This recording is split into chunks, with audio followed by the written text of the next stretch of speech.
En 30 minutos, MF Economía e Inversiones y Radio 1000 te traen los principales temas económicos del mundo y de Paraguay con Economía a 1000. Este podcast es presentado por la Bolsa de Valores de Asunción, promoviendo los valores del mercado.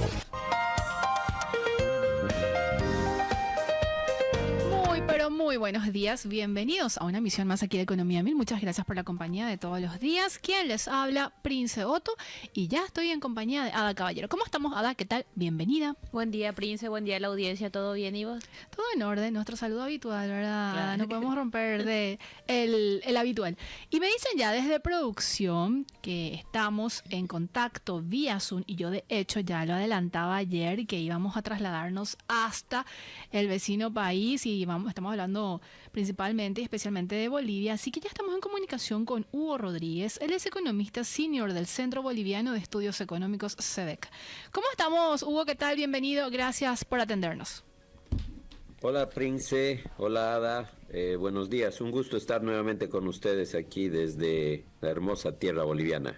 ¿Qué tal el clima, entre paréntesis, por ahí, Hugo? Tuvimos una semana muy fría, no sé cómo estaban ustedes, pero la semana pasada entró un frente frío. De hecho, en Santa Cruz, en los 10 años que llevo viviendo, fueron los días más fríos que viví. Es húmedo, así que, pero ya pasó y ahora estamos con un clima un poco más templado. Aquí muy agradable, pero también tuvimos como un frente frío por aproximadamente 1 o 2 semanas, así que ya también pasamos esa experiencia. Hugo, eso es entre paréntesis y cerramos porque justamente la comunicación que establecimos, y agradecerte muchísimo tu tiempo, tu predisposición de siempre, y también entre paréntesis recordar que el Centro Boliviano de Estudios Económicos forma parte de la red La ECO, de la que también la consultora MF Economía e Inversiones integra, así que conocer de primerísima mano lo que está pasando en determinados países como Bolivia nutre muchísimo también aquí en el programa y para la gente también que nos sigue.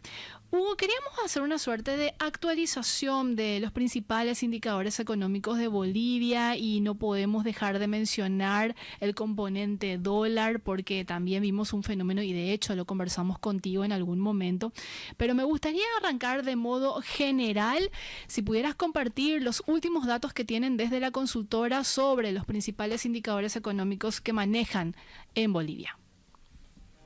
Perfecto. Mira, creo que como tú habías mencionado, el tema dólar es clave. Sí. Estamos con el dólar oficial de 6.96. El dólar paralelo está en torno a los 15 bolivianos aproximadamente.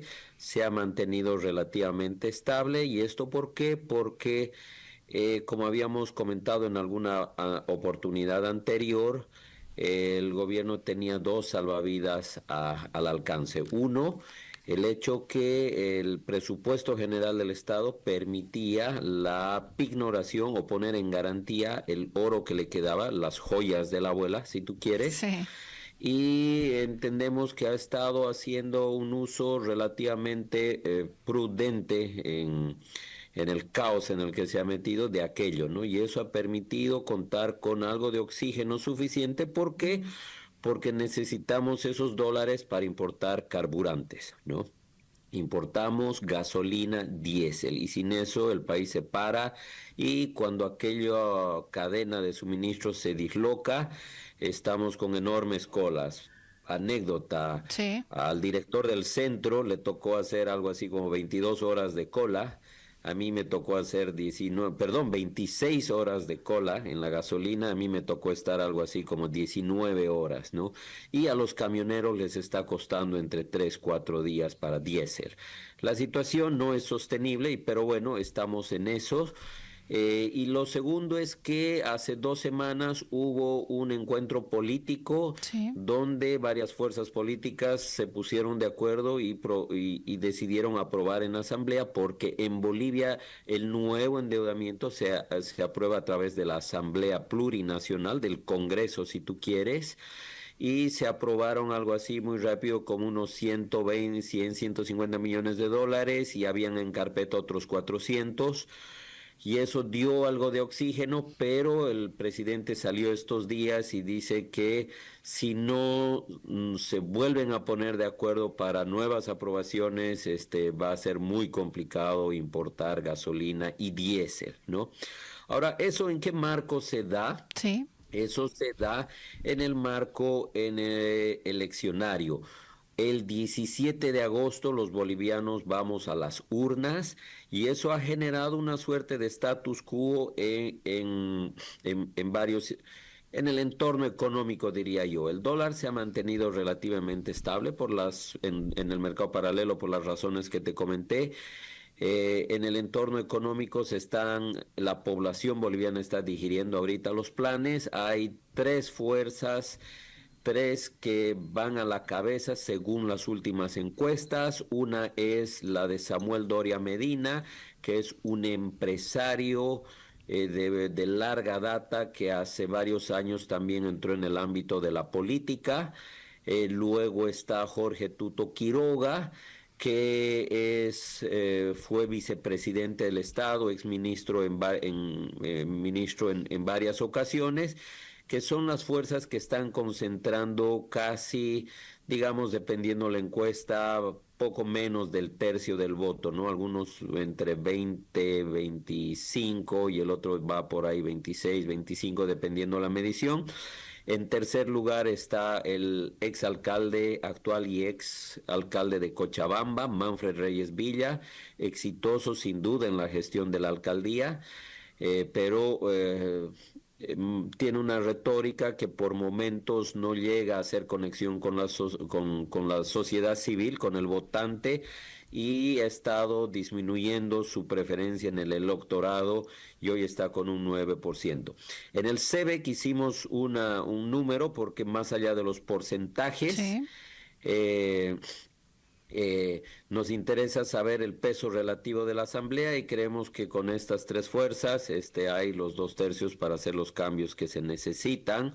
De hecho, nos esperamos un cogobierno, eso dicen los números, posiblemente una segunda vuelta entre dos importantes, pero no todo está dicho. Tenemos todavía al 17 de agosto un terreno que recorrer y ahora hasta ayer se han aclarado los binomios, eso es importante en la arena política. Sí. Hay 10 binomios. El MAS mantiene una preferencia en el electorado, más partido de gobierno del presidente Arce con su candidato Eduardo del Castillo, exministro de Estado, ¿no? Que tienen una preferencia en torno al 3-4% aprox. Está Andrónico, que es parte de las luchas internas entre el presidente actual Evo Morales, que fue el caudillo en los últimos 20 años, y Andrónico, muy cercano a Evo, pero parece que existe una cierta división, que tiene igual un peso relativo ahí en el electorado, y ya ha cerrado alianza con una dama, Mariana Prado, de perfil intelectual, para candidato a la vicepresidencia. Entonces ellos han entrado a la carrera electoral, ¿no? Eso es importante que conozcan porque de momento hay una suerte de status quo.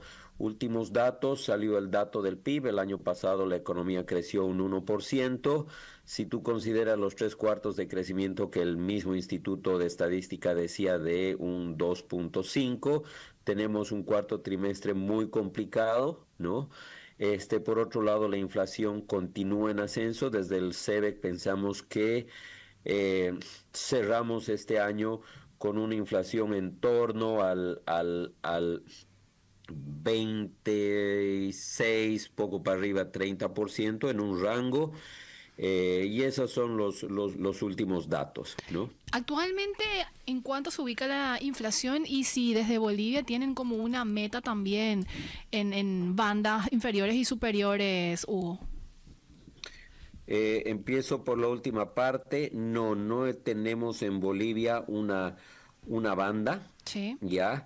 Pero típicamente el Banco Central establece que tiene una meta del 4% más menos 1. Entonces, si quieres ahí implícitamente puede haber algo de una banda, pero no es formal explícita. Sí tiene como meta y tuvo en los últimos, desde que yo estuve en Banco Central el año 96, estuve por 20 años casi en el Banco Central, estamos hablando de un 4%. La inflación de alimentos hoy está en torno al el 26% aproximadamente. Ya, te voy a hablar en términos de 12 meses, Sí, ¿sí? sí. La inflación de alimentos, estamos cerrados datos al mes pasado de junio, perdón, la inflación total global está 24% a 12 meses, Sí. alimentos está con 37% y esos son los datos más importantes de inflación, crecimiento y tipo de cambio, ¿no? Hugo, con respecto a esto que mencionabas del tipo de cambio y del dólar paralelo, Ujú. sería interesante y también te pediríamos, por favor, si pudieras de alguna manera ilustrar cómo funciona el mercado cambiario en Bolivia y sobre todo cómo se generan las divisas y este descalce que tienen de manera importante hoy por hoy. Claro que sí. En lo que me queda de tiempo y voy a tratar de ser súper didáctico para nuestra audiencia, Sí, uno debe considerar que en Bolivia, a diferencia de otros mercados, la participación del Estado a partir de la Constitución del 2009 empezó a ser importante en el ámbito productivo, ¿sí? Y la mayor participación también a través de la inversión en empresas, en sectores estratégicos, llámese hidrocarburos, energía, por mencionar los principales. Entonces, ¿qué es lo que sucede? Tú tienes un caso benchmark donde el mercado de cambios sucede principalmente en el sistema financiero, mesas de dinero del sí. sistema financiero donde se encuentran exportadores que dejan sus depósitos o que hacen los pagos de dólares a través de intermediarios de la banca local y donde llegan los importadores para comprar dólares para hacer pagos en el exterior, ¿sí? En el caso boliviano tenías al otro lado un mercado público donde, como en todo lado, también tienes el buffer o el colchón de reservas internacionales netas, donde, bueno, en el caso estándar, perdón, todo lo que sucede en el mercado privado de exportaciones e importaciones rebalsa al final del día en reservas internacionales y uno va ganando reservas, como es el caso de ustedes, Paraguay, cuando son exportadores y ellos reciben inversión extranjera directa, ¿sí? En Bolivia, en el ámbito público, en ese mercado público, el 50% del PIB que teníamos de reserva se van drenando por decisiones en el ámbito público, porque, por ejemplo, se contrataron varias plantas, se contrató la construcción de varias plantas de yacimientos de 1.000 millones de dólares y feria. Entonces, esas plantas hechas llave en mano Sí. no tienen una contraparte de un fuerte componente de importación de bienes de capital, se drenan las reservas por ahí, por un lado.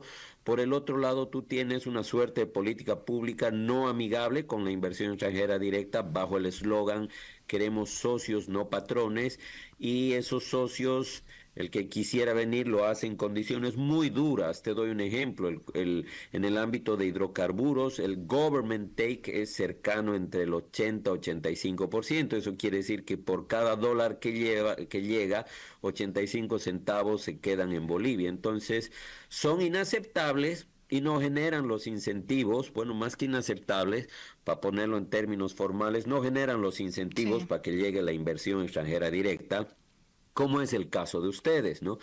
Entonces, otro factor es de que no recibimos muy poco en los últimos 15 años de dólares por inversión extranjera directa. Y el tercer factor, tú tienes la sobrevaluación del tipo de cambio, que es que mantienes un tipo de cambio fijo en 6.96 cuando el mundo gira a tu alrededor. Entonces, logramos 15 años después, 20 años, tener un boliviano sobrevaluado y eso implica que las importaciones para el boliviano eran muy baratas y tú ves un importante crecimiento en importaciones. Entonces son esos los tres factores. ¿Qué pasa posteriormente? Llegamos a un límite en el ámbito de hidrocarburos donde como no se invertía, la producción empieza a caer sistemáticamente, ¿sí? Al punto en el que cuando extraemos gas salen muy pocos líquidos, muy poco petróleo para refinar y muy poco diésel y gasolina. Entonces nace desde el ámbito público la necesidad de importar. Bolivia importa la mitad de las gasolinas que consume en un año y casi 2/3 partes del diésel que consume en un año. Entonces estamos hablando de un flujo de aproximadamente $300 millones mes, Sí, que el importante. gobierno no los tiene, Claro. ¿no? Se los va comiendo poco a poco y echa mano de muchos artificios ahí, mucho maquillaje en los últimos 5 años, al punto al que ya tocamos fondo. Y ahora lo que está pasando es eso, ¿no? Ya el presidente, hasta hace algunos años tú lo escuchabas y decía, no, que si las colas son es por problemas de logística, nunca se reconoció que no tenían las divisas en Banco Central para pagar los compromisos, sino hasta ahora. Entonces, eso es para ponerlo en rápido, quizás en términos sencillos. ¿Y qué es lo que pasa entonces?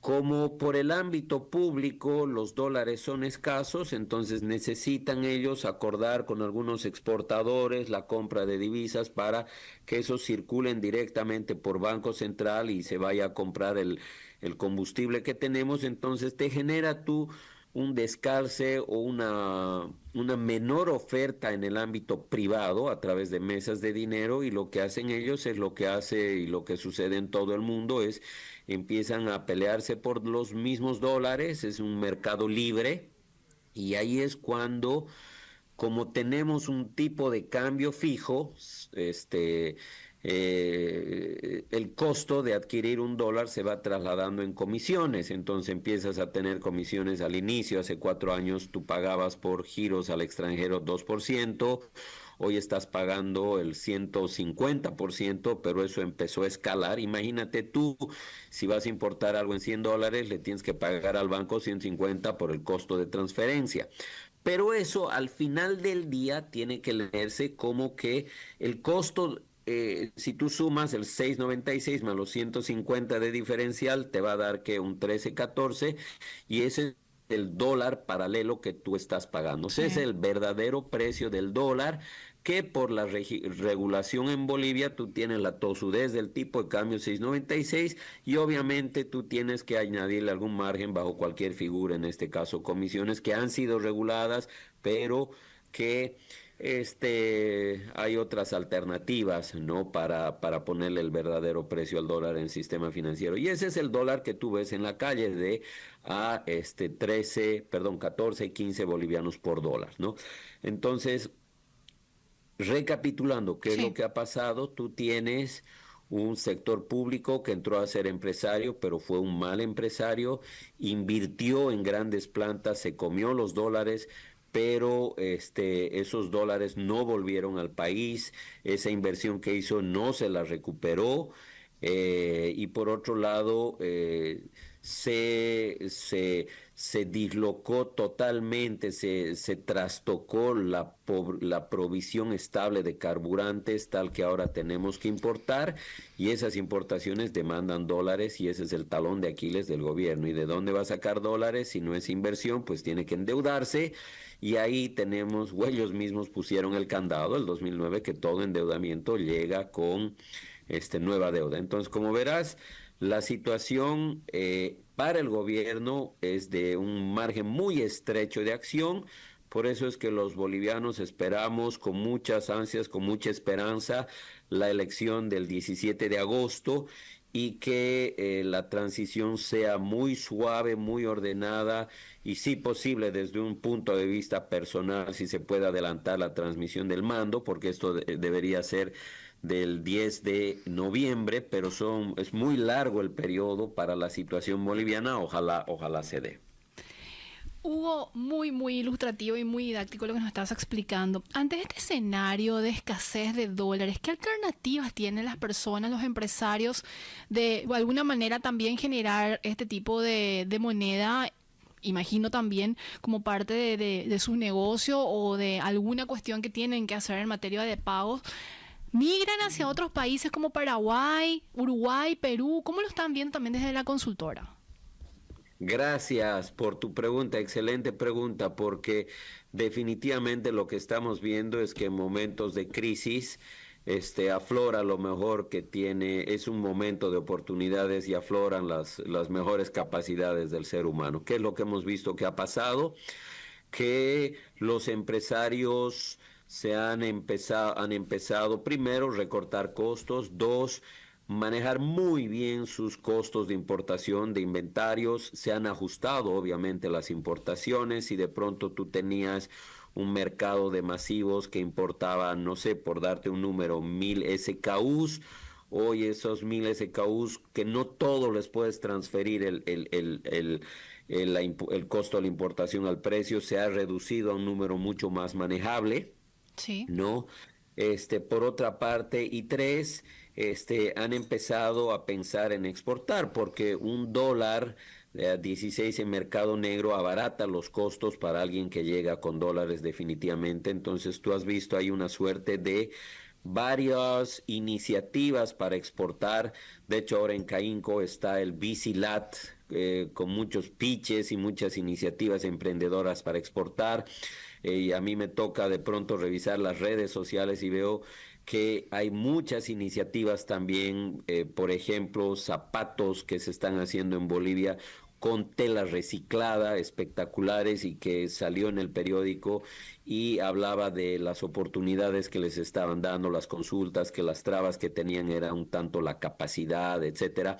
Entonces, lo que vemos es un mecanismo automático de estabilización de la economía. Un boliviano depreciado, el dólar depreciado, perdón, hace que los exportadores, la gente de afuera empiece a buscar productos bolivianos. De hecho, hay reportajes en prensa que muestran enormes filas para el ingreso a Bolivia de súbditos argentinos en la frontera. ¿Por qué? Porque vienen con dólares y en el lado boliviano las cosas son muchísimo más baratas.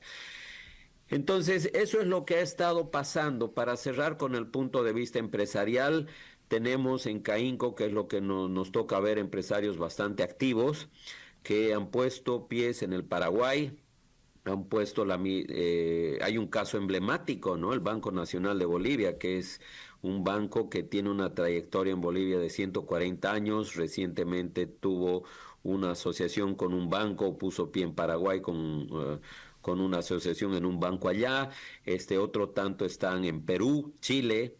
Entonces salió lo mejor de los empresarios y pues ahí están viendo. Otra estrategia para otros empresarios ha sido también tener comprar adelantado inventarios a fin de garantizar los suministros para las operaciones del año, manejar cuidadosamente el traspaso de precios, que ya lo estamos viendo. Como te comentaba, la inflación total está en 25%, sí, ¿no?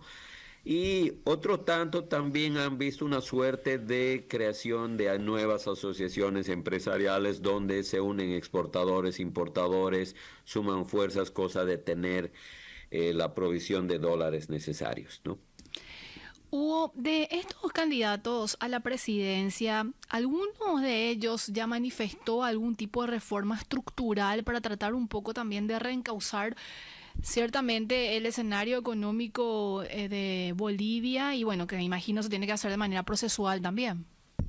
Sí, sin duda. De hecho, si uno mira los planes de gobierno, los dos primeros, que es Samuel Doria Medina y el otro, que es Jorge Tuto Quiroga, ambos plantean que tienen la lectura cierta de que el principal problema es el tipo de cambio.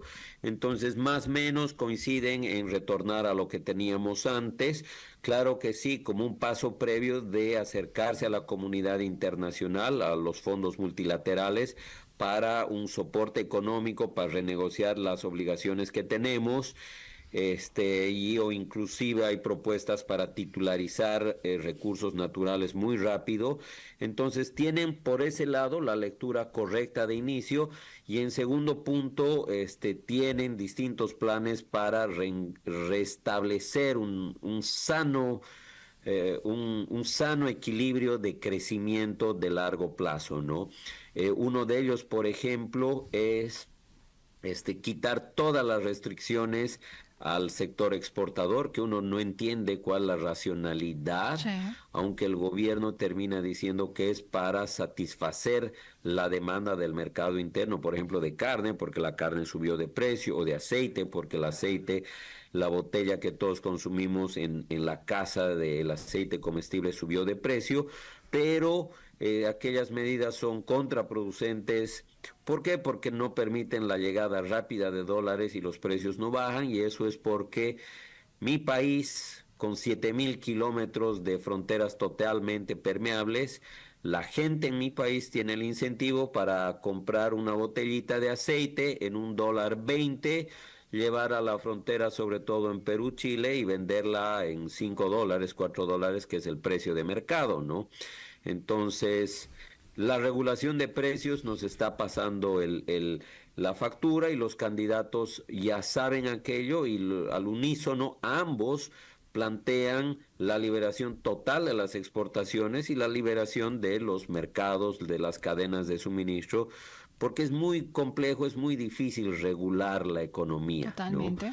Entonces, eso, y quizás termino con la nota emblemática, Sí. porque el candidato que tiene más ideas cercanas a la mayor participación del Estado, digamos, a continuar con lo que veníamos los últimos 20 años, que es Andrónico, en una entrevista dijo que el modelo ya había cumplido su ciclo, que ahora necesitábamos cambiar o ver otras alternativas.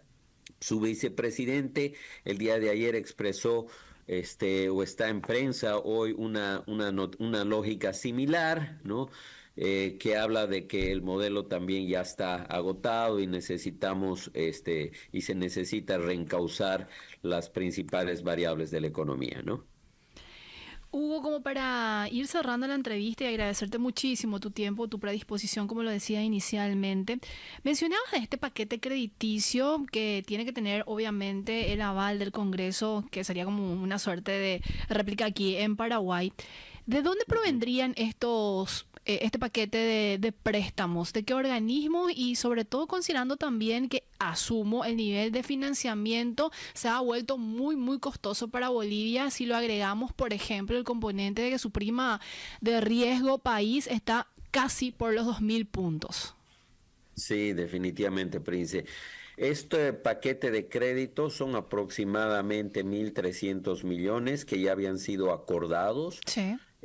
cerrados, si tú quieres, entre el gobierno y organismos multilaterales, llámese BID, CAF, Banco Mundial, y algunos países también en lo que es la relación bilateral, ¿no? Que están acordados, y que nada más requieren la aprobación del Congreso, ¿no? La deuda externa ha estado creciendo, sí, ¿De cuánto estamos hablando, y Hugo, con respecto al PIB? estamos, con respecto al PIB, estábamos en torno al 37%, más o menos, Sí. ¿ya? Con respecto al PIB, pero si uno le suma el endeudamiento interno, porque el crédito del Banco Central al Tesoro estalló, uno está en torno ya casi al 97%, que son los últimos datos que maneja el FMI, que es nuestra fuente, habida cuenta que el gobierno es Claro. muy poco transparente con su información, ¿no? Solo para que te des cuenta, el último dato ahí disponible es de diciembre 23, de las cuentas fiscales, ¿no? Hugo, y ahí me surgió otra pregunta y la final para cerrar esta entrevista. ¿Qué experiencia puede tomar Paraguay de las prácticas que ha tenido Bolivia de tal manera a quizás no cometer las mismas acciones y que de alguna manera puedan evitar caer en este tipo de escenarios como el que están viviendo? Si tuviéramos que listar al menos 3 puntos principales. Gracias. Mira, yo creo que los obvios, uno, que regular mercados es muy complicado, ¿no? Es mejor tener una suerte de redes de protección social para proteger a la población vulnerable, y no Sí. regular, porque uno termina beneficiando a quien no merece, uno. Dos, em, yo diría, eh, el Estado empresario es una falacia, no existen los incentivos correctos pueden existir las mejores intenciones, pero creo que son muy pocos y contados y quizás incide mucho la cultura de casos de éxito de empresas públicas, ¿no? Entonces creo yo que al menos en Bolivia, y creo que puede extenderse a la región, el Estado o el gobierno no es empresario, ¿no? Correcto. El Estado simplemente debe velar porque se cumplan las reglas de juego, fijar reglas de juego que incentiven el buen comportamiento y el crecimiento, punto, ¿no? Y que se castigue al quien quiere salirse de aquello, ¿sí? Y quizás retrotrayéndome al inicio, en 2000, finales de la década de los 90, inicios del 2000, porque Bolivia fue un país muy exitoso en Es términos de cierto. estabilización, de incorporar reformas, tenía una perspectiva espectacular finales de los 90, pero yo creo que no hay que dejar de perder de vista el hecho de que, y la razón por qué nos movimos a este lado del péndulo socialista, es porque todo aquel, la bonanza, todo aquel status quo o esa fortaleza de crecimiento de la economía no se terminaba de sentir y traducir en mejores niveles o en la reducción de la pobreza, ¿no? Entonces, en algún lado, pero o llegaba o filtraban, si quieres ver esas teorías de crecimiento por el rebalse, llegaban gotas, entonces se creó una suerte de caldo de cultivo y tú tienes ahí un candidato de izquierda, Evo, que sale en 2002-2003 con la elección un 60% de votación, inédito en la historia de Bolivia, pero yo creo que esa es una enseñanza que no se debe perder de vista, de que es que el crecimiento llegue a las bases más profundas de una u otra manera, y mejor si es con mecanismos de mercado y redes de protección transparentes y bien hechas, ¿no? Hugo, un placer tenerte en el programa, que tengas un excelente día. Gracias, estimada Prince. Ada, un gusto, y a la radio audiencia también muchísimas gracias por su tiempo. Placer para nosotros. Igualmente, Hugo. ¿Estuvimos con quién, Ada? Hugo Rodríguez, economista senior del Centro Boliviano de Estudios Económicos. CEBEC, hablándonos muy claramente sobre lo que está pasando en la economía de Bolivia, varios indicadores obviamente afectados por las decisiones que se tomaron en su momento, y ya lo explicaba claramente Hugo, así que vamos a seguir monitoreando porque hay incidencia relativamente aquí también en Paraguay, y de hecho se reporta la venida de muchos empresarios bolivianos y algunos turistas que de alguna manera hacen este intercambio también de moneda para llevarlo a su país. Así que vamos a seguir detrás de esta información y todo lo que ocurra también en el vecino país. De momento, hacemos nuestra primera pausa.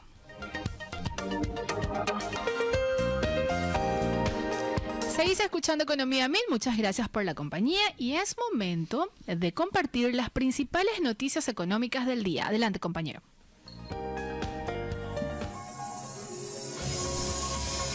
MF Economía e Inversiones presenta las principales noticias económicas de Paraguay y el mundo.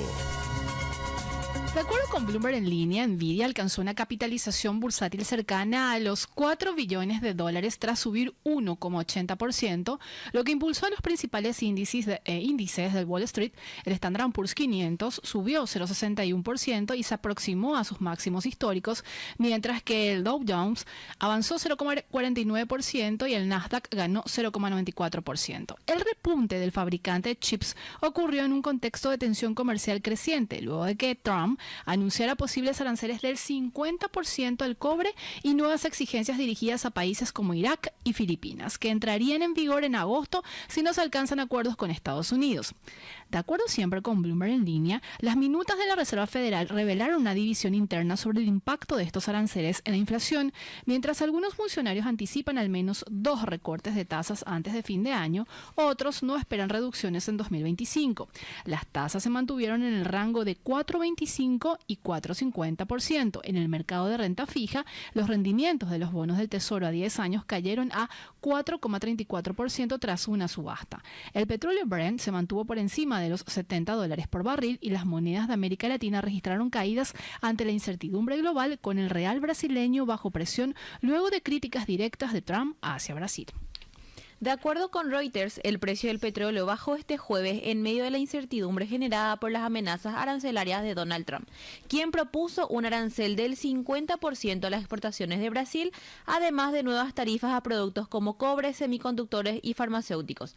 El crudo Brent retrocedió 0,8% a $69,66 por barril, mientras que el WTI cayó 0,9% hasta $67,76. Aunque el historial de Trump ha restado impacto inmediato a estos anuncios, los mercados mantienen una postura cautelosa ante su posible efecto sobre el crecimiento económico global.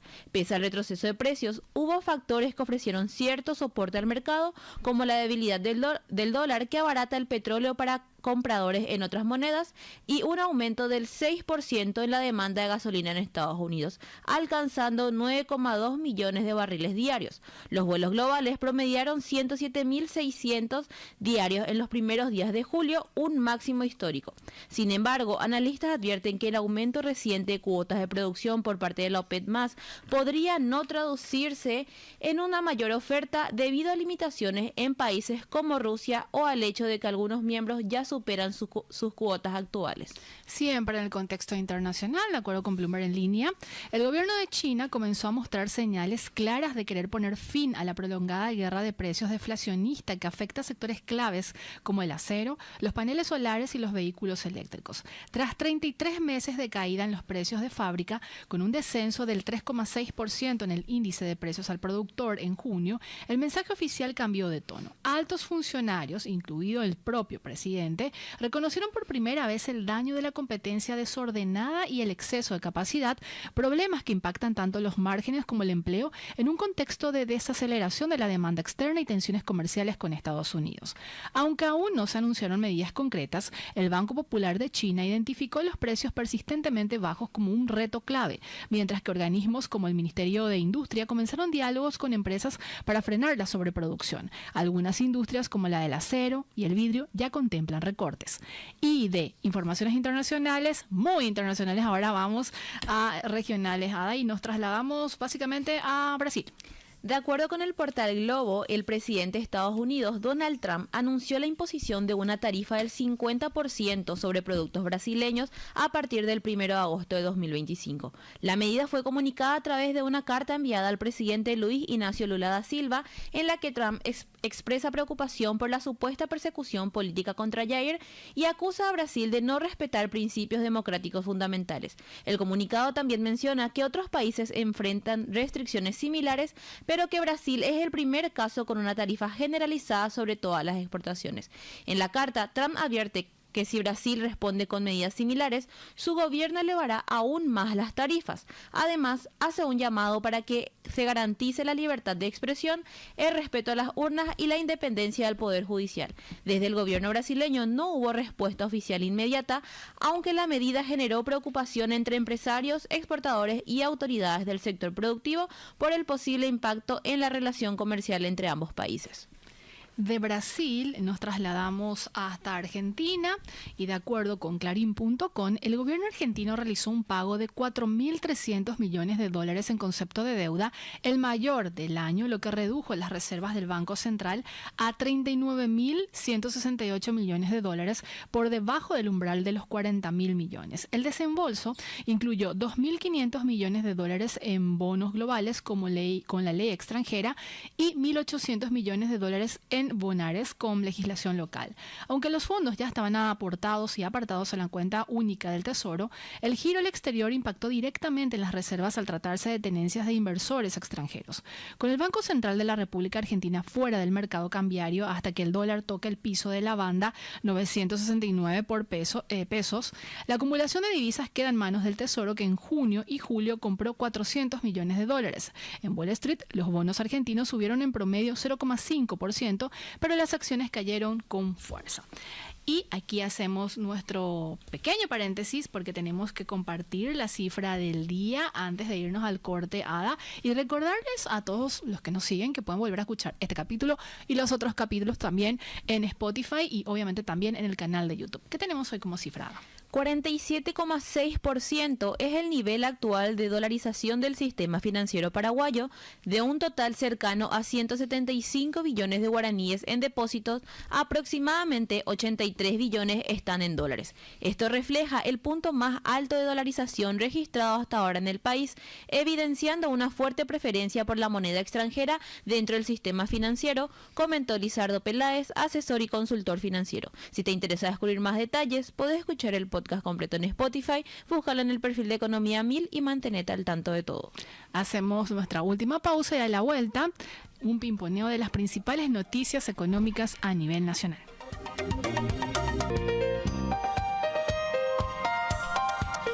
En este último tramo de Economía 1000 tenemos que compartir las principales noticias económicas, esta vez a nivel nacional. Ada.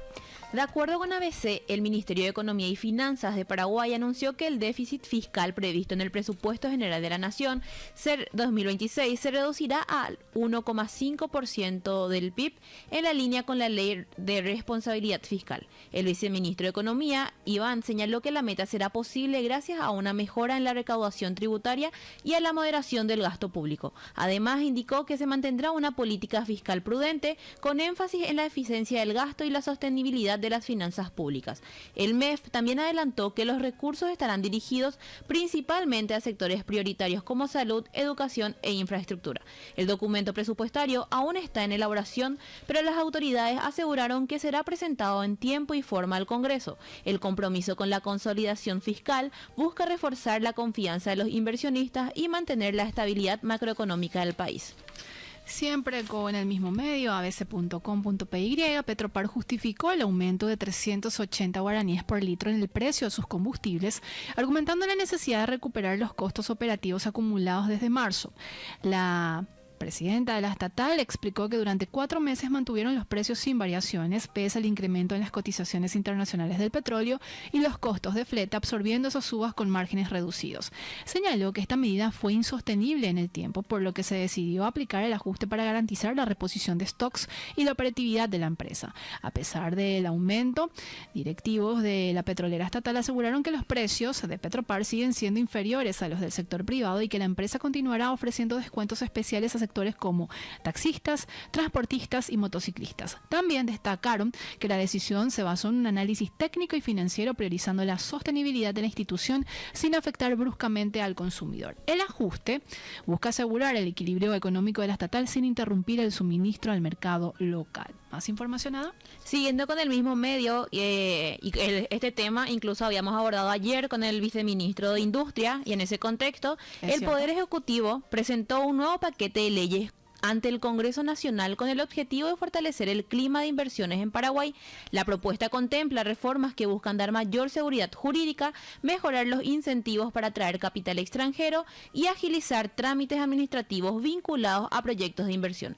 El paquete legislativo fue elaborado por el Ministerio de Economía y Finanzas en coordinación con otras instituciones del Estado. Las autoridades explicaron que estas iniciativas forman parte de una estrategia integral para posicionar al país como un destino atractivo para los negocios, generar empleo y dinamizar la economía. El proyecto incluye ajustes normativos en áreas claves como infraestructura, energía y régimen fiscal y será debatido en los próximos días en el Congreso. Y como es habitual, la consultora MEF Economía e Inversiones realiza de manera periódica un análisis económico de determinados temas y en esta edición, obviamente el análisis fue publicado en ABC, en el impreso y también en el digital, se aborda sobre el tema del cambio demográfico y las enfermedades crónicas, que sin reformas el sistema de salud en Paraguay quedará también rezagado ante un gasto en aumento. Estos datos son extraídos del Banco Interamericano de Desarrollo y procesados también por la consultora, y en ese sentido, los países de América Latina y del Caribe están atravesando una transformación silenciosa pero de gran alcance. El envejecimiento de su población y el avance de las enfermedades crónicas alteran las bases sobre las que se diseñaron los sistemas sanitarios de la región. El cambio demográfico es vertiginoso. es muy rápido. Para mediados de siglo, la proporción de personas mayores de 70 años se duplicará o triplicará en la mayoría de los países, un fenómeno que solo encuentra paralelo en algunas economías de Asia Oriental, de acuerdo con el reciente informe del Banco Interamericano de Desarrollo. Al mismo tiempo, las enfermedades no transmisibles, por ejemplo, cáncer, males cardiovasculares, diabetes, dolencias renales, ya aportan entre el 48 y el 80% de la carga total de enfermedad, conforme con datos de también el BID. Las cifras del último informe de Naciones Unidas confirman la magnitud del reto. Barbados, Chile y Uruguay lideran el ranking regional con casi 1 de cada 5 habitantes superando los 70 años en 2050, frente a tasas actuales cercanas al 10% en la región. Paraguay parte de una situación más joven, con 3,9% de su población en ese segmento etario en 2020. Aún así, la proporción trepará al 8,2% en 2050. El país superará a Guatemala y Honduras, pero seguirá por debajo de Jamaica o Colombia, así como de Argentina y Brasil. En otras palabras, aunque el desafío paraguayo parezca modesto frente a los pioneros del envejecimiento, su ritmo de expansión es similar y exigirá respuestas fiscales y sanitarias acordes. Y el artículo de alguna manera hace una reflexión final señalando que para Paraguay, donde el gasto sanitario per cápita ya es reducido frente a sus pares del Cono Sur, el reto radica en anticiparse, como ya se mencionaba en ediciones anteriores, desde reformar la financiación, es decir, fomentando seguros contributivos y esquemas de copago progresivo, hasta impulsar la atención primaria preventiva y promover estilos de vida saludables, son pasos urgentes. Y en línea también con el Banco Interamericano de Desarrollo, el mensaje es claro: sin reformas de fondo, los presupuestos sanitarios para la región quedarán rezagados frente a necesidades cada vez más complejas y costosas. Este análisis y otros que realizamos desde la consultora, ¿dónde pueden encontrar, Ada? Pueden encontrar en nuestras redes sociales, Facebook, X, LinkedIn e Instagram, también en nuestro canal de WhatsApp y en nuestra página web www.mf.com.py. El del canal de WhatsApp. Hay que buscar canales y poner MF Economía e Inversiones. Así mismo, en caso de que no, en nuestras redes sociales pueden encontrar el QR, pueden hacer una captura y escanear, o también el link directo. Sí, me gusta ese tema de la captura, porque ahí el link es, o sea, le apretabas en la capturita del QR y ya te linkea automáticamente. Así que pueden seguirnos también por todas las vías que ya estábamos compartiendo. Ada, llegamos al punto final de Economía 1000. Mañana nos reencontramos puntualmente a las 11. Vamos a explorar sobre los mercados internacionales y también a nivel nacional con un invitado, así que ya también está extendida esta invitación para escucharnos y vernos mañana. Que tengan un excelente día. Este podcast es presentado por la Bolsa de Valores de Asunción, promoviendo los valores del mercado.